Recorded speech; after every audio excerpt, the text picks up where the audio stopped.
Buenas tardes. Silvia, ¿estás por ahí? Aquí estoy. ¿Qué tal? Bien, bien, todo bien. En 3 minutos empezamos la grabación y el teórico. Voy a presentar, así que desaparezco.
¿Están los cuatro? ¿Todos tienen luz?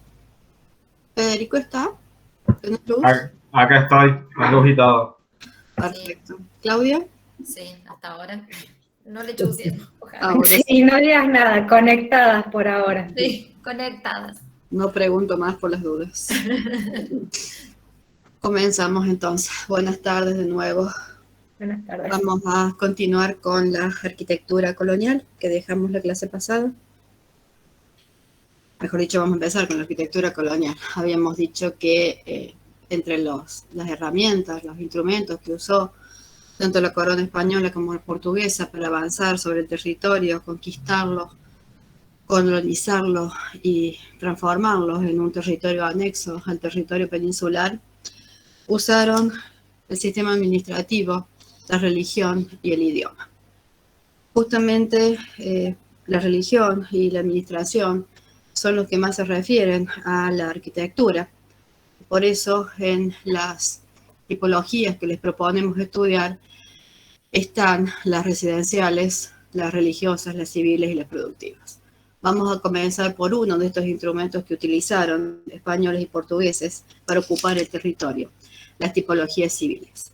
En el cuadrito que están viendo hay una síntesis de lo que vamos a revisar a lo largo de las próximas 3 clases. Y están viendo que, por ejemplo, también hay una división entre España y Portugal, porque ambas coronas, si bien comparten esta idea de ocupar territorio, también tienen diferentes objetivos en cuanto a esos procesos de conquista y colonización.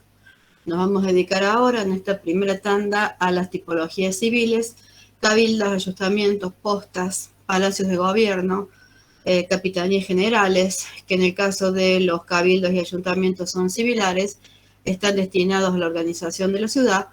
España los denomina cabildos y en el caso de Portugal, cuando pasa a América, ayuntamientos. Siempre tengan en cuenta el espacio geográfico en el que están ubicados estos edificios, porque muchas de las resoluciones en cuanto a los materiales utilizados a ciertas texturas y ciertos colores y también parte de la ornamentación, es decir, el lenguaje, van a tener directa relación con esta posición en el territorio. Están viendo que la mayoría de los ejemplos son ejemplos españoles y vamos a ver un cabildo, un ayuntamiento que es el que ejemplifica y reúne las condiciones esenciales para la misma tipología en el territorio que conquista Brasil. Les volvemos a repetir que en el caso de esta organización de acuerdo a tipos arquitectónicos funcionales, lo que tenemos a favor es que haciendo una selección de aquellas obras más representativas, reunimos las características de todos y podemos entonces encarar el análisis de cualquiera de estos edificios en general. Primero el antecedente para saber cuál es el modelo que se transcultura a América. Por un lado, España tiene una larga tradición en esta cuestión de una organización municipal a través de cuerpos colegiados, estas instituciones en las cuales los vecinos más importantes, más relevantes, el vecino en el caso de América va a ser el español, aquel que pueda participar del gobierno, nunca el criollo y mucho menos, por supuesto, esclavos indios. Estos ayuntamientos, que habría que separar la idea de la organización de la institución, que es el ayuntamiento, ese cuerpo colegiado, de la casa consistorial para Europa y para España, de consistorio, reunión, de ahí consistoriales, que es el edificio en el cual se reúne este ayuntamiento. Tenía en sus manos prácticamente la administración completa de la ciudad y dependían prácticamente también directamente del rey. Los ayuntamientos, después los cabildos en América, eran la reunión del consejo, contenían magistrados como los regidores, alcaldes, aferes, etc. Y eran los que organizaban administrativa, política y militarmente a cada una de estas ciudades. Como ven en algunas de estas imágenes, todos estos edificios que son sedes de estos ayuntamientos se resuelven casi siempre en dos plantas, usan arcadas que generan recovas, que pueden ser espacios de comercio en la planta baja, mientras que en la planta alta siempre tienen una logia o una galería en la parte superior, que es la que sirve, tipo balcón, que es la que sirve para que los cabildantes comuniquen las noticias y las proclamas hacia el resto de los vecinos. Algunos, no todos, van a tener una torre o campanario o con reloj posteriormente. No es condición esencial esta cuestión de la torre, pero sí es una característica que heredan de los ayuntamientos del medioevo. Estos ayuntamientos eran lo suficientemente autosuficientes como para poder gobernar por sí mismos a la ciudad. De allí la importancia que van a tener y cómo se construyen sus edificios. Están viendo uno de los más antiguos, que es el de Cádiz, en esta serie de imágenes, pero también estos otros responden a ideas un poco más del Renacimiento, mientras que el último que tengo por acá ya es un tanto más manierista, casi barroco. Es decir, que también la construcción de los cabildos acompaña el desarrollo de la arquitectura en estos siglos.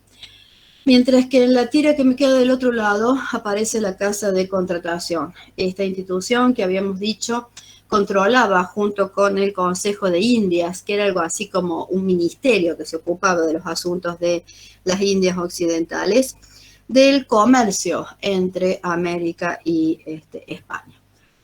Era el extremo europeo, español, de este sistema de monopolio comercial, porque controlaba la navegación entre lo que salía de América y lo que llegaba a España. Ese era el fin de la Casa de Contratación de las Indias.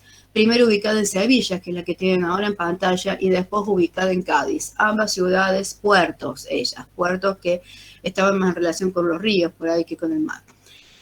Las casas de contratación, en cambio, a diferencia de los cabildos, nunca tuvo un edificio propio, ocupó edificios ajenos.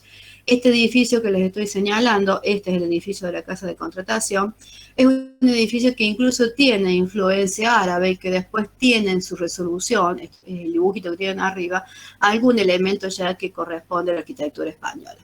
Pero se reduce ¿a qué? A 2 pabellones con galerías enfrentados a sí mismos con un patio al medio.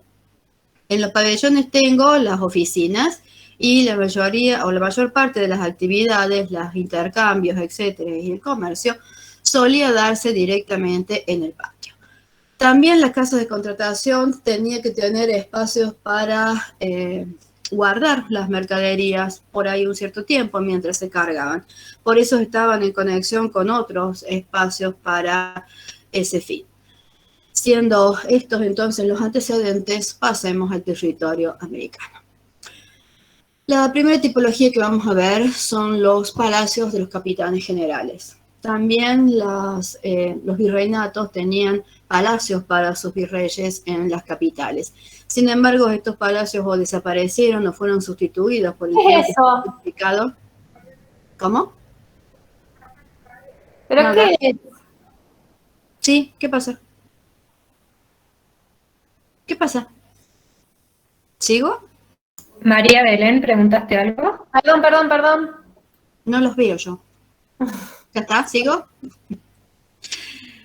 Las casas de los capitanes generales son entonces el lugar de residencia, pero también las oficinas y otras actividades que incumben a la administración política y militar de las capitanías generales. Estas capitanías que eran como territorios más reducidos todavía que los virreinatos, y lo que me faltó terminar de la frase anterior era que los palacios de estos virreyes fueron muy modificados a lo largo del tiempo y en muchos casos han desaparecido. Por eso preferimos, en este caso, estudiar edificios que se mantienen más o menos casi como en el siglo XVIII.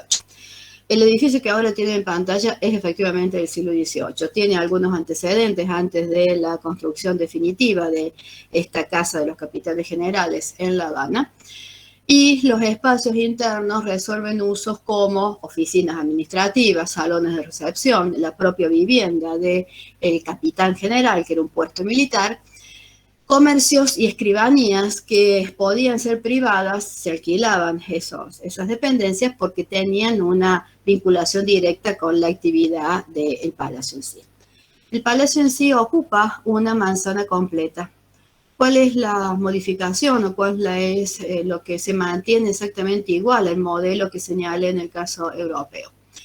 Como los anteriores, tengo un patio y una galería en torno a ese patio. Tengo un eje de composición del edificio y hay una galería que le precede, que es tipo logia, que es exactamente igual a los edificios que les estaba mostrando en Europa. En el caso de la doble altura que tiene este palacio, se accede al piso alto a través de una escalera, que es como una escalera de mayor importancia, como de honor, y otros sistemas de escaleras que está reservado al uso administrativo con otro ingreso por este lateral. El edificio no tiene un solo ingreso, sino que tiene también un ingreso como más de trabajo por el lateral que da hacia la calle de menor importancia que es esta. ¿Hacia dónde se comunican estos edificios? Directamente hacia la plaza. Y la innovación, quizás, ¿cuál va a ser? El lenguaje en el cual está resuelto el edificio. Es un lenguaje que ya acusa la influencia del barroco. Puedo empezar a leer ejes por ahí y estos ejes me definen un módulo. El módulo que estoy tratando de leer tiene estas semicolumnas adosadas en planta baja que van enmarcando arcos. Está ejecutado en piedra, de paso voy contando los materiales para revisar la estructura. Y en la planta alta, si sigo el eje, tengo otra semicolumna que me define esa línea y que remata en ese pequeño parapeto con un jarrón.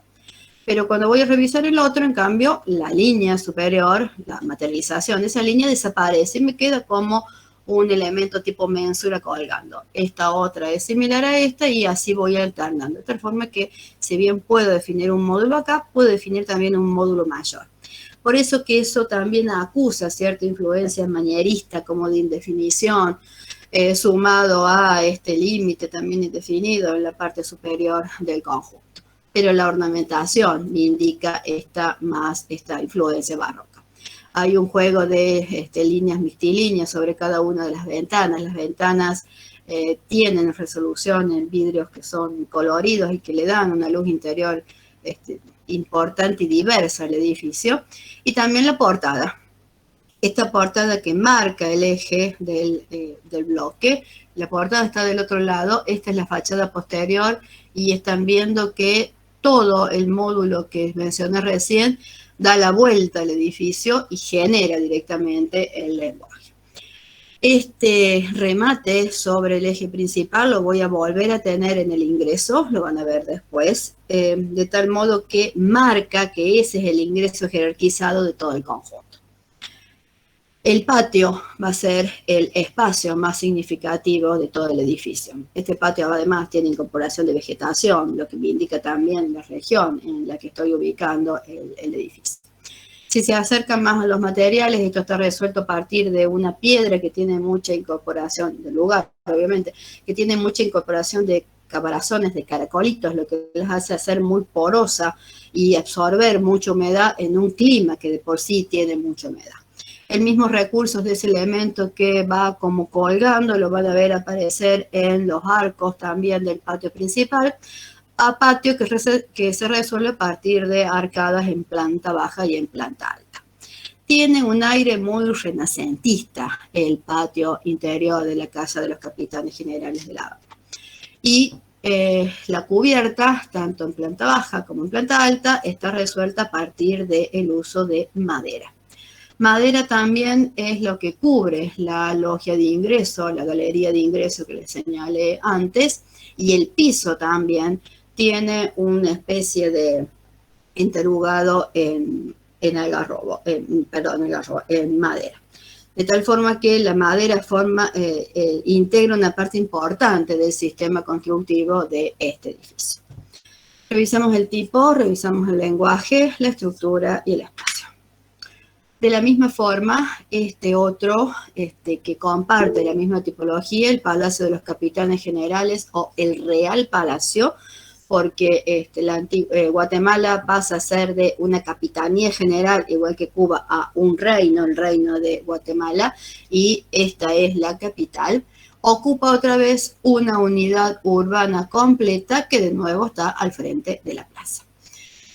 En cambio del palacio anterior, que tenía en el mismo edificio todas las actividades que les mencioné, incluyendo oficinas, la casa del gobernador, parte de la organización militar, todo en un mismo edificio. En cambio, este otro palacio varía en cuanto a la distribución en esa misma manzana, que es un poco más grande que la manzana de Cuba. Por este lado, en este ángulo, tengo el propio Palacio de los Capitanes Generales, con su respectivo patio. En la parte de atrás tengo la residencia de ese capitán general, que además era el jefe, la autoridad máxima de la capitanía, que tiene otra vez sus respectivos patios.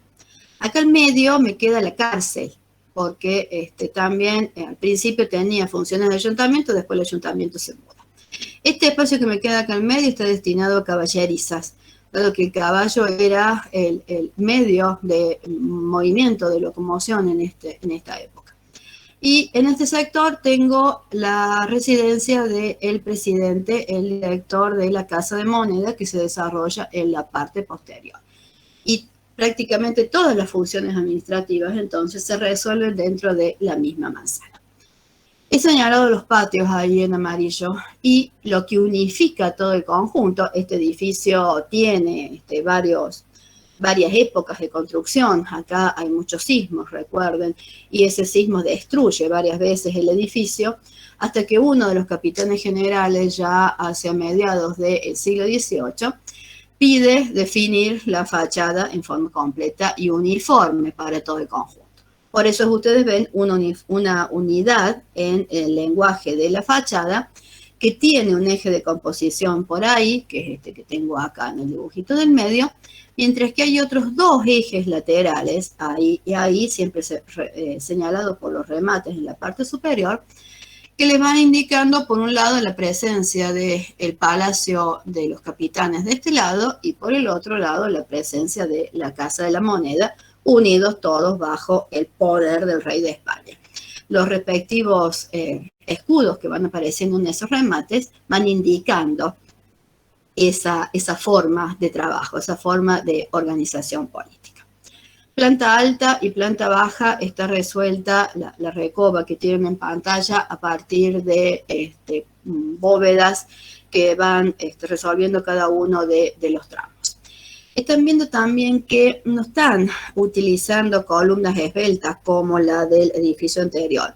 En respuesta a esta zona sísmica, a medida que avanzan las experiencias para responder a los sismos, los edificios de Antigua Guatemala van reforzando cada vez más estos elementos de apoyo. Por eso los ven tan bajos y tan macizos cuando los comparan con los anteriores.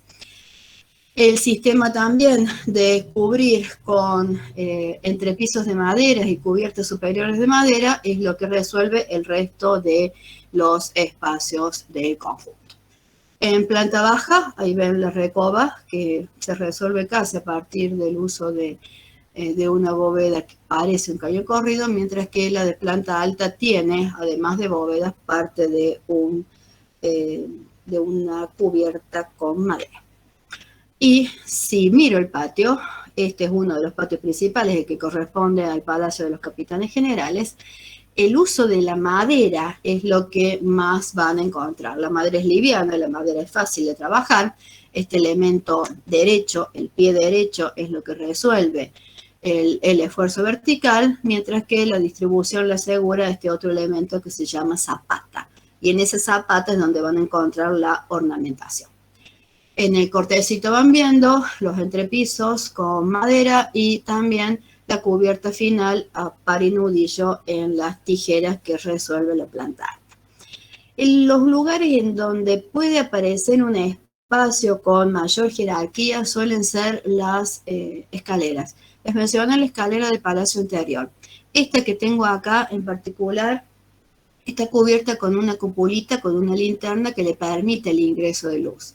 Y es en las escaleras quizás donde encontremos un poco más de riquezas en relación al espacio y al lenguaje, mientras que el resto se va a reducir siempre a oficinas que no van a tener mayor interés. Cambiemos de tipología, las aduanas. ¿Las aduanas para qué sirven?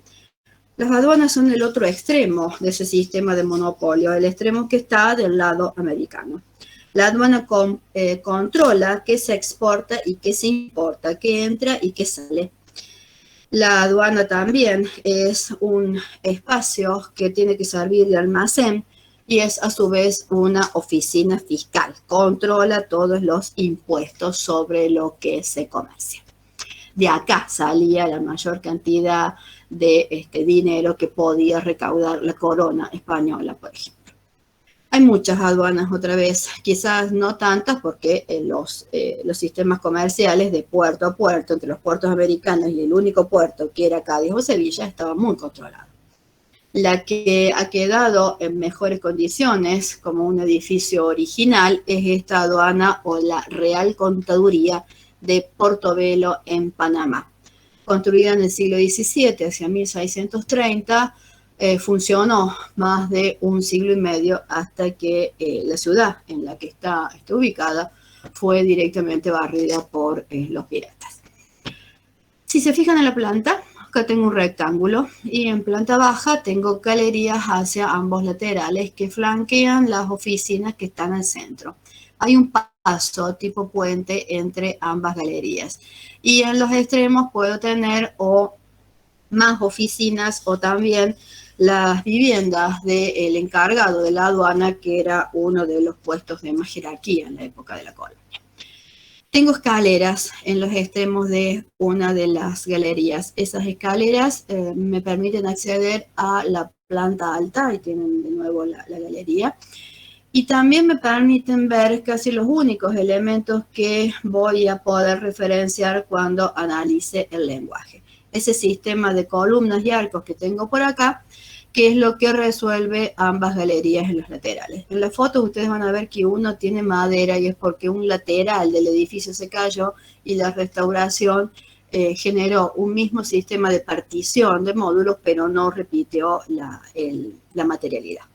Como ven, es un bloque prácticamente compacto que en planta alta tiene un solo espacio que es el que se destina al acopio.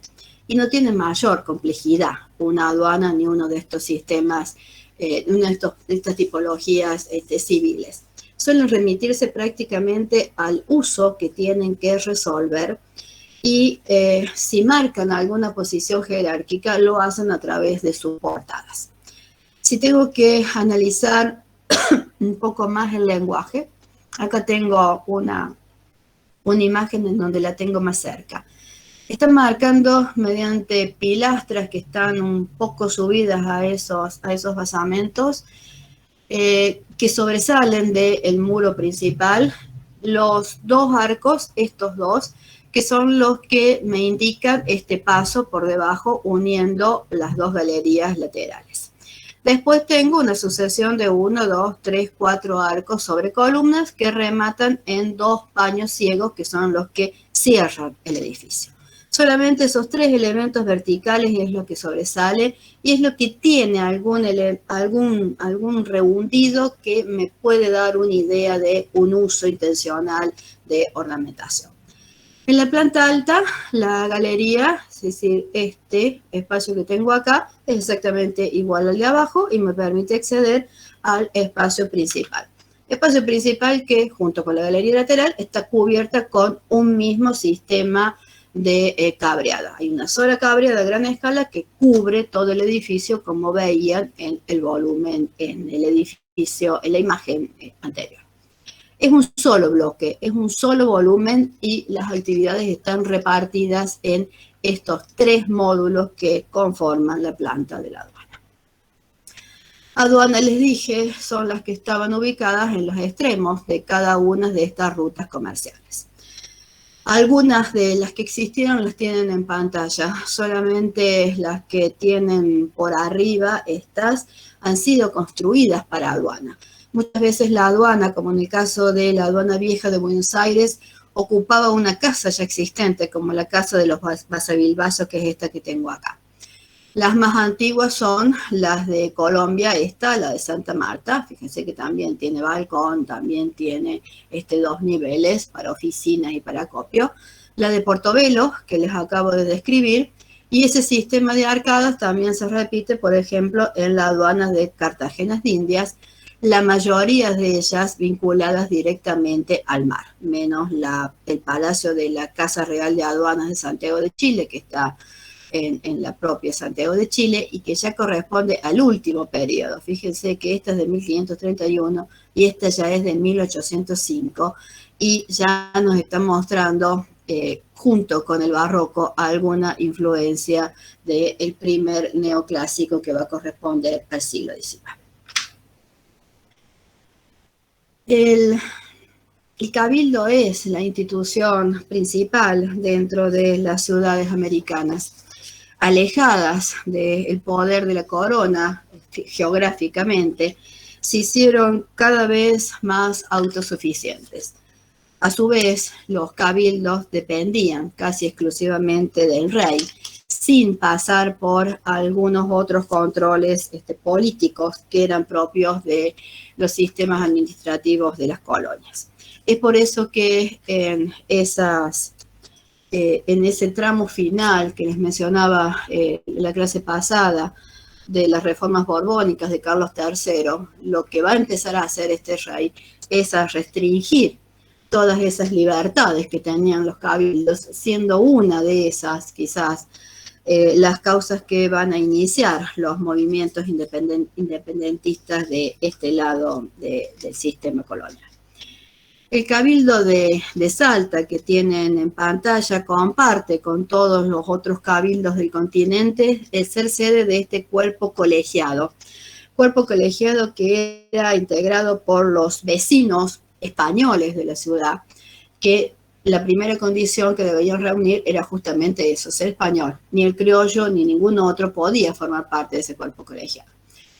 El vecino además tenía que tener en lo posible cierto rango de nobleza o ser militar y poder solventar algunas de las actividades del cabildo que el cabildo hacía a lo largo del año. Los cabildos además tenían tareas tales como la administración de justicia, el servicio de policía, el control económico, por ejemplo, el control de pesas y medidas, inspecciones de seguridad y de salud, es decir, lo netamente administrativo, también tenía relación con la iglesia y representaba a estos vecinos frente al rey. Cuando miren los sistemas estructurales de estos cabildos, van a ver que la mayoría está construido a partir de muros que son los que soportan, muros que tienen un ancho considerable, entre 90 y 1,20 m, que era la medida de las varas que se usaban en esa época, que la mano de obra no es una mano de obra de jerarquía, de categoría, porque se solía usar a los presos que estaban en la propia cárcel del Cabildo como mano de obra, por lo tanto no son obras que se hagan sobre un proyecto o que se hacen en un tiempo definido, sino que se van construyendo a lo largo del tiempo. ¿Por qué sé eso? Porque si ustedes miran, por ejemplo, la planta baja del Cabildo de Salta, van a ver este sistema de arcos que no son exactamente iguales unos a otros, que por ahí tiene una portada, por acá tiene otra, pero después vamos a analizar cómo el eje principal lo tengo por acá, y que cuando miro la planta alta, los arcos de la planta alta no me coinciden con los arcos de la planta inferior. Eso indica las etapas de construcción del Cabildo y también el poco prejuicio para hacerlo sin seguir un orden como estamos acostumbrados a leer. En cuanto al tipo en sí, y recordando el modelo que traemos de España, el Cabildo de Salta se define a partir nuevamente de patios. Hay un ingreso a partir de un zaguán principal. Esos zaguanes suelen estar vinculados a las escaleras. En el caso de Salta la tengo inmediatamente al lado. Y con el tiempo, no siempre al principio, incorporan una torre. La torre del Cabildo de Salta fue añadida después ahí y corresponde al eje que ahora se trasladó hacia ese punto principal, que además está señalado con el balcón. Este balcón concejil, desde el cual estos vecinos, que eran los alférez de primero y segundo voto, etcétera, leían las proclamas hacia sus otros vecinos que estaban en la plaza, y como era poco, esto se podía hacer con relativa facilidad. En el caso también del Cabildo de Salta, la fachada final es la que resuelve esta recoba, esta galería de planta baja, y es la que unifica a todo el conjunto. ¿Cuáles son los espacios principales de este cabildo? Evidentemente los patios, ¿no? Los patios, tanto el patio principal como el secundario, estos tres patios son importantes, el último es un patio de servicio. Algunos de ellos se vuelven a solucionar a partir de arcadas, del uso del arco del medio punto, que no tienen ningún otro tipo de ornamentación que solucionar el sistema, que lo que se refiere a solucionar el sistema estructural. Lo único que hace es apoyar, marcar el inicio del arranque del arco, del apoyo del arco. Sistemas de madera nuevamente resuelven tanto la planta baja como la planta alta, lo están viendo en las dos fotos, esta es la galería frontal, y también en el caso del balcón concejil es el lugar en donde mayor ornamentación van a encontrar. O sea que la mayor parte de la ornamentación siempre la van a encontrar sobre el eje de ingreso, sobre la portada, y eso es una neta influencia española. Cabildos, hay muchos, porque absolutamente todas las ciudades para existir legalmente necesitaban un cabildo. Tienen en pantalla a algunos de esos cabildos. Algunos están resueltos en piedra, otros están resueltos en muros de material, de adobe, la mayor parte de ellos. El Cabildo de Salta tiene partes de adobe también. La mayoría suele tener alguna torre, como algunos de los que están viendo ahí. En particular, el Cabildo de Jujuy es uno de los más antiguos que tenemos en la República Argentina, prácticamente intacto, y todos que comparten esa recoba de la planta baja resuelta en arco en la mayor parte de los ejemplos. Mientras que en la planta alta suele haber estas otras galerías que con la incorporación o de arcadas o de un balcón permiten esa relación con el espacio público hacia la plaza de armas donde se sitúa después el pueblo, es decir, los vecinos hacia los que el cabildo lee lo que ha resuelto con referencia a un tema. Están viendo también que no todos tienen el mismo lenguaje, porque hay cabildos que son más antiguos y cabildos que ya corresponden, como en el caso de Montevideo, a la última etapa del periodo colonial y tienen una influencia neoclásica que da indicios del comienzo del siglo XIX. Mientras que otros tienen mucha mayor ornamentación y nos indica su construcción durante el siglo XVIII, es decir, la influencia barroca. El nuestro, en particular, el de Córdoba, es un edificio que se comienza en el mismo instante de la fundación de la ciudad, como todos los demás. Suelen comenzar siendo simples ranchos que con el tiempo van mejorando y algunos tienen mejor suerte que otros con el diseño. En particular, el caso del nuestro, cuando a partir de las reformas borbónicas llega como gobernador intendente el marqués de Sobremonte, es el que encarga este nuevo lenguaje para el cabildo y sistematiza de esa forma todo el edificio en su conjunto.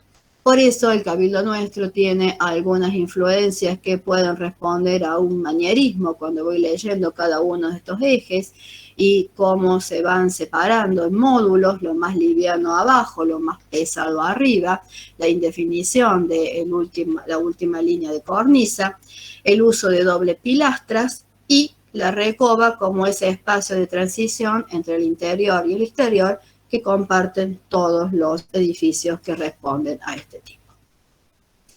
Si me voy para el lado de Brasil, el ayuntamiento es el nombre que recibe la sede de este cuerpo colegiado, o casa de cámara y cárcel. La cárcel es siempre otra de las funciones que cumple el cuerpo que controla administrativamente a la ciudad. El que tienen en pantalla es el ayuntamiento de Ouro Preto, un edificio que ya fue construido en el siglo XVIII y es netamente barroco. Primero, ¿cómo funciona este edificio? Este edificio nuevamente está en relación directa con el espacio plaza de Ouro Preto que tengo acá al frente. Tiene un eje de composición, que es este que tiene marcado en planta baja y planta alta. Hay una escalera que resuelve el basamento alto sobre el que está apoyado el edificio y también la diferencia de nivel que hay entre esta calle y entre esta otra calle. Al centro de ese desnivel que enmarca la escalera hay un chafariz, una fuente de agua que es muy común en la ciudad brasilera.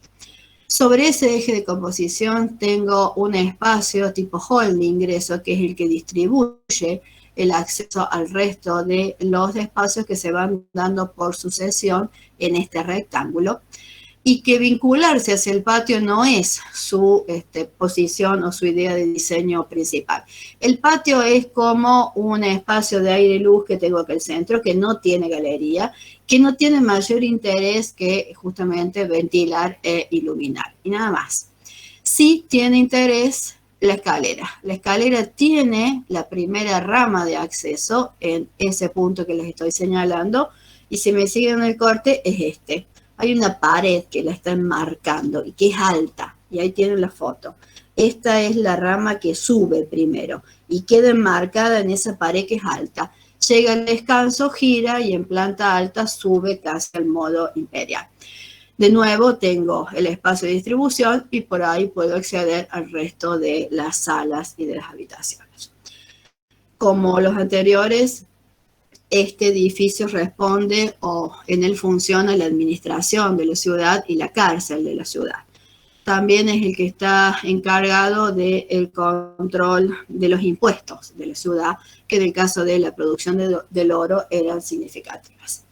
El edificio está ejecutado todo en piedra y lo ven en los bordes. Puede tener algo de muro mixto en los paños intermedios, pero los bordes, el basamento, cada uno de los bordes de cada una de las ventanas y toda la portada que además es doble, como si fuera un espejo, eso lo hace más barroco todavía, va a enmarcar toda la arquitectura barroca portuguesa en América.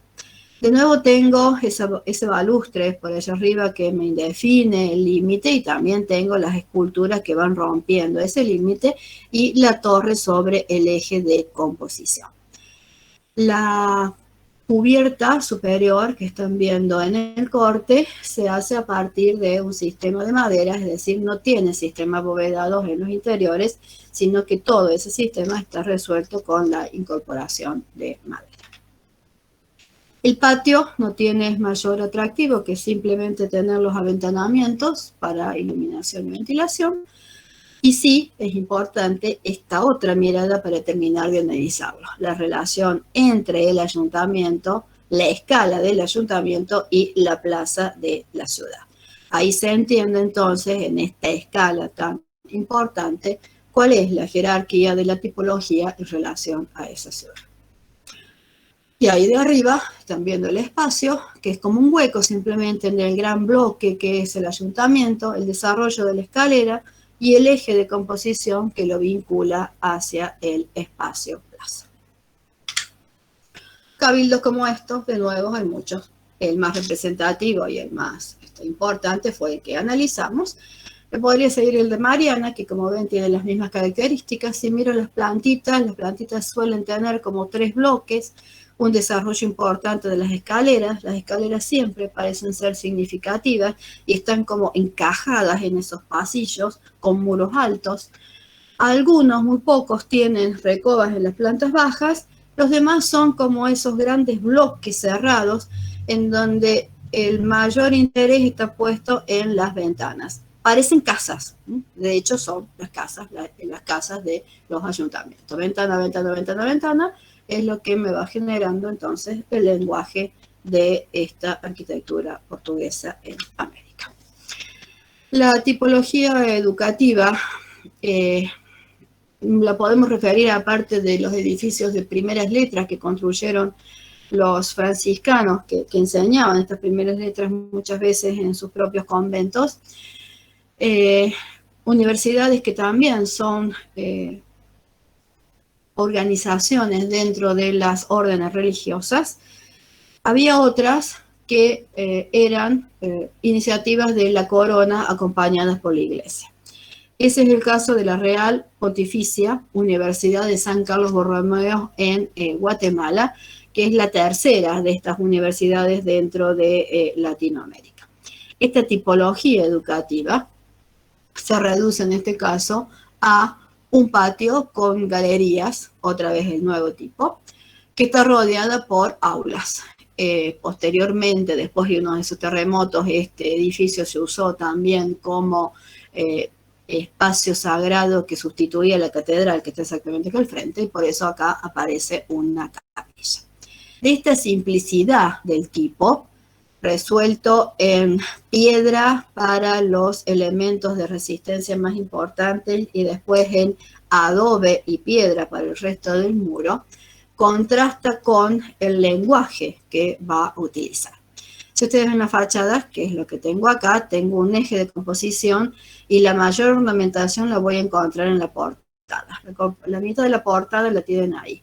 Ahí ven un elemento que sobresale, que es vertical, que está sobre un basamento, tiene como el fuste de la columna, que sostiene algo que no es exactamente un capitel y termina en un pináculo, y que antecede, genera volumen, genera sombra, sobre otra pared que está toda tratada con casi una puntilla geométrica que quiere pasar como por atrás. Y por arriba tengo todo un sistema de tímpanos y de elementos que siempre en curvas y contracurvas se van abriendo y cerrando sobre la portada principal. Pero lo más interesante está en el desarrollo del gran muro. El gran muro que parece ciego, pero que en realidad no lo es, porque no tengo las particiones verticales que tengo siempre.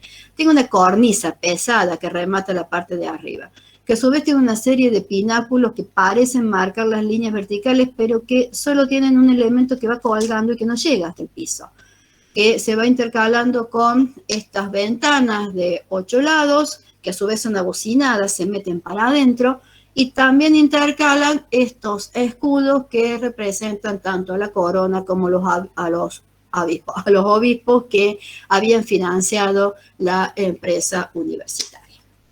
Y ahora, si miro la portada en sí, la portada es una portada española, una portada que concentra toda la ornamentación, pero que en vez de ser ese barroco que estamos acostumbrados con elementos muy ortodoxos que veníamos viendo en Europa, acá ya se ha transformado en el uso de una geometría prácticamente plana, pero que me va generando diversos planos dentro de la misma portada. Y cuando ingreso, es ahí donde el barroco alcanza su mayor esplendor. Hay un plano que es el zaguán en sí, que es este primero que tengo acá. Después viene la galería y después viene la arcada de la galería que me deja pasar al patio y tengo lo mismo exactamente del otro lado. Sobre el eje, además, hay como un eco de la portada que dejo atrás en esta otra portada o este otro remate que está sobre el eje de desarrollo del edificio. No hay nada que tenga una sola línea. Todas las líneas están quebradas, es decir, son mixtilíneas. Esta y esta. Y no es una sola, no es liso el arco, sino que tiene muchas ranuras que siguen exactamente la misma forma por dentro. Ese juego de luz y sombra que se incrementa además con esta cuestión de esto es oscuro, esto es en penumbra y esto es mucha luz y vuelvo a hacer lo mismo para el otro lado, da esa escenografía, ese dramatismo al espacio barroco. Ahí tiene la síntesis del módulo que se puede seguir. El arco es mixtilíneo, están marcadas en pilastras que en parte son lisas y que después resultan como una serie de tambores apilados que no se sabe muy bien qué es. Y sobre eso pasa una cornisa que está ornamentada en un friso, de nuevo balustres que en realidad son falsos y los pináculos que van marcando de nuevo el eje. En el interior de esa galería, que tiene como un sistema de bóvedas que parecen aisladas, pero que también parecen de cañón corrido, todo rebajado, todo más pesado por la misma condición sísmica. También hay una guarda pintada que recorre todo el edificio, toda la galería en su perímetro. Ahí me acerco al patio. Fíjense ahí más de cerca el arco, cómo está trabajado. Como nada parece estar quieto, parece que todo el arco va vibrando con los cambios de luz y de sombra. Y eso es lo que hace el edificio. Cuando uno se mueve continuamente adentro, no hay nada que parezca que está quieto, cambia continuamente. Incluso cuando uno se acerca más a un detalle, ve cómo cada uno de esos módulos que yo traté de identificar al principio tiene todavía más ornamentación. Hay todo un sistema como de filigrana que va enmarcando internamente cada uno de esos modulitos. Hay otro sistema en el friso que yo dije que simplemente tenía ornamentación y ahí están los falsos balustres que rematan todo el conjunto. Y para terminar, porque me pasé, la tipología más compleja civil de todo el colonial, la posta. ¿Para qué sirve una posta? Para que un camino real funcione. Los caminos reales aparecen en la mitad del siglo XVIII y aseguran el transporte de pasajeros y de cargas dentro de los territorios coloniales. Para que esto pueda funcionar, las postas están puestas marcando lo que puede recorrer un caballo o una carreta en un día. Es decir, entre 4 leguas para una carreta, 8 leguas para un caballo. Para que tengan una idea, ir desde Córdoba hasta Lima podía llevar unos 4 meses, por ejemplo. El chasqui, en cambio, que iba a caballo, a galope, iba mucho más rápido. Llegaba en un mes y una semana, cuando mucho. Estos edificios están hechos casi exclusivamente para que se vayan reponiendo los caballos de las diligencias, los caballos de las carretas, los caballos en sí, de los que iban sobre el animal. Para eso necesitaba lugares donde los caballos pudieran comer y tomar agua, y para la gente, espacios, habitaciones donde se pudieran alojar y comer. Con el tiempo, algunas de ellas, las más importantes, fueron incorporando capillas. Habitación, habitación, habitación, habitación, habitación, siguen habitaciones. Una escalera para subir a la parte alta, porque también había que controlar y vigilar el camino, los caminos eran peligrosos, y para poder unificar todo esto, una galería. La galería tiene pilar, pilar, pilar, pilar, pilar, pilar, una cornisa que las une. Y se acabó la posta, no tiene ninguna otra cosa. Esta galería, ¿qué hace? Lo vincula con el espacio exterior porque ahí hay que acceder. O sea, la idea mínima de la posta es este dibujito que les puse acá. La posta de Sinzacate, que es la que tienen en pantalla, responde exactamente a eso porque es la planta que acabo de describir. Y tiene la galería cubierta con un techo casi plano, que es el que están viendo acá, resuelto con madera, y las habitaciones resueltas a par y nudilla. La capilla en sí, aunque tiene ese arco cobijo que avanza con la espada en el costado, está resuelta exactamente de la misma forma. Muro ancho, adobe, par y nudillo, la cubierta de las habitaciones. Madera en posición horizontal es la que cubre el complejo espacio de la galería de la posta de Sinzacate y la capilla. Complejísimo todavía más el lenguaje, no tiene nada, tiene solamente el punto focal del altar y de nuevo, quizás lo más ornamentado son las tijeras de par y nudillo que tengo en la parte superior. De nuevo, postas hay muchas porque las necesito cada 4 leguas y como ven comparten todas los mismos. Todas tienen galerías y de esas galerías se acceden a las habitaciones y nada más. Y todas están resueltas a partir de los mismos recursos materiales y con los mismos sistemas estructurales. ¿Cuál será el espacio principal acá? El que veo prácticamente apenas y que me sirve para identificar además la posta, la galería. Con eso cerramos la tipología más compleja que tiene el colonial americano y pasamos a los talleres, si no hay ninguna pregunta. ¿Me quedé con alguien o estoy sola?